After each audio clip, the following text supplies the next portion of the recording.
কথায় আছে দাদার আছে অনেক কিছুই, বাবার আছে অল্প, কোনো কিছু নেই তাই আমার আছে গল্প।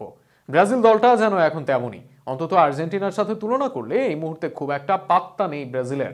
যেখানে 2014 সালে বিশ্বকাপ রানার্স আপ, 2022 সালে শিরোপা জিতেছে আর্জেন্টিনা, সেখানে গত প্রায় 2 যুগেও ফাইনাল খেলা হয়নি ব্রাজিলের। আর্জেন্টিনার সাথে কয়েক দফায় হারের পর এবার কি পারবে মান সম্মান বাঁচাতে? সামাজিক যোগাযোগ মাধ্যমে ট্রল করা একটা কথার বেশ প্রচলন আছে, দাদার আছে অনেক কিছু, বাবার আছে অল্প, কোনো কিছু নেই তাই আমার আছে গল্প। ব্রাজিল দলটা যেন এখন তেমনই, অন্তত আর্জেন্টিনার সাথে তুলনা করলে এই মুহূর্তে খুব একটা পাত্তা নেই সেলেসাওদের। যেখানে 2014 সালে বিশ্বকাপ রানার্স আপ, 2022 সালে শিরোপা জিতেছে আর্জেন্টিনা, সেখানে গত প্রায় 2 যুগেও ফাইনাল খেলা হয়নি ব্রাজিলের। আর্জেন্টিনার সাথে কয়েক দফায় হারের পর এবার কি পারবে মান সম্মান বাঁচাতে? মার্চে মুখোমুখি হবে 2 দল, যেখানে উঠছে আর্জেন্টিনা, বিপরীতে বেশ ধুঁকছে ব্রাজিল দল। একের পর এক কোচ অদল বদল হলেও কাজের কাজ হচ্ছে না। 2019 সালের কোপা আমেরিকার পর দলের বড় কোনো সাফল্য নেই। এছাড়াও বিশ্বকাপ বাছাই পর্বেও সেরা অবস্থানে নেই দলটি। এবারের বিশ্বকাপ বাছাই পর্বে আছে 5 নম্বরে। 12 ম্যাচের মাঝে জয় পেয়েছে অর্ধেকের কম ম্যাচে, তাই জাতীয় দলের প্রেক্ষাপটে পিছিয়েই ব্রাজিল। আর্জেন্টিনা এগিয়ে থাকবে খেলোয়াড়দের ফর্মে। লিওনেল মেসি দলে থাকা মানে আলাদা একটা আত্মবিশ্বাস থাকা।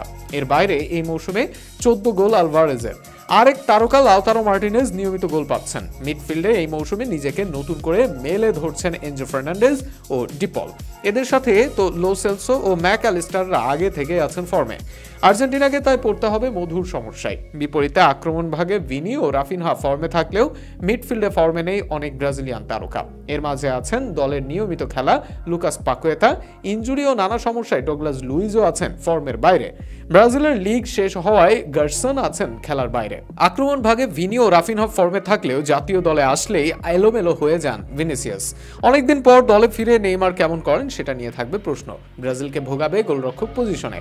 এতদিন এই পজিশনে গর্ব করলেও বর্তমান সংখ্যা দলটি। ম্যানচেস্টার সিটির অ্যাডারসন একাদশে জায়গা হারাচ্ছেন বারবার। ইনজুরি থেকে ফিরলেও চেনা ছন্দে নেই অ্যালিসন।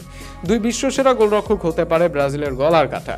এদের বদলে থাকা প্যারি বা বেন্তো সেভাবে পরীক্ষিত নন। আর্জেন্টিনার আক্রমণ ভাগের সামনে তাই এ নিয়ে আছে শঙ্কা। এছাড়াও আগের ম্যাচে ব্রাজিল হেরেছে নিজের মাঠে, এবার প্রতিপক্ষের মাঠে খেলতে নামবে তারা। সেখানে দর্শক চাপে কেমন করে দলটি সেটিও দেখার বিষয়। এবার দেখা যাক এত চ্যালেঞ্জ অতিক্রম করতে পারে কিনা দলটি।